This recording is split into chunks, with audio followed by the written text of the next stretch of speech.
நாங்கள் கண்டுபிடிக்கல. அவன் ஆராய்ச்சி பண்ணி ஓலை சூடில் எழுதி வச்சிருக்கான். அதுக்கு பேர் அண்ட தைலம். இந்த முட்டைங்கிறது வந்து தமிழில் சிற்றண்டம், சிற்றண்டம். அதை நாங்கள் வந்து அண்ட தைலம்னு பேர் வச்சுருக்கோம். ஸோ இந்த அண்ட தைலம் எப்படி தயார் பண்ணுறாங்கன்னா, முட்டையை வந்து பச்சை முட்டை கிடையாது, அவிய விட்டு நல்லா அவிஞ்ச பிறகு இதை உடைச்சி உள்ளே இருக்க வெள்ளைக்கருவை எடுத்துருவோம்.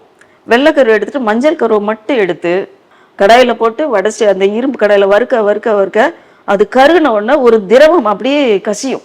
இதுலேருந்து அந்த கருகின மஞ்சக்கருலேருந்து கருகி போயிடும். கருகணும்னு நம்ம என்ன பண்ணுவோம், இது வேஸ்ட் ஆயிடுச்சுன்னு நம்ம மற்றெல்லாம் தூக்கி போட்டுருவோம், ஒரு பொரியலோ அல்லது ஏதோ. ஆனால் கருகினா தான் இதனுடைய திரவமே வரும். கருகின உடனே அந்த திரவம் வந்து கசியும். அதுக்கு பேர் தான் அண்ட தைலம். அந்த அண்ட தைலம் எடுத்து நாங்கள் ப்ரிசர்வ் பண்ணிடுவோம். ப்ரிசர்வ் பண்ணிட்டு அதை வந்து லைட்டாக ஒரு பிஞ்ச் எடுத்து நாக்கு இருக்கு பாத்தீங்களா, நாக்கு கடியில ஒரு பச்சையா ஒரு நரம்பு இருக்கு. அந்த நரம்பு, அதுக்கு பேர் வந்து சப்லிங்குவல் ரூட். Sublingual root.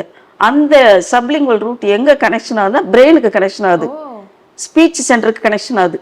பேசக்கூடிய ஒரு ஒரு பவர் வந்து அண்டத்தைலங்கிற ஒரு பேர்ல அனாஸ்பில் கொடுத்துட்டு இருக்காங்க.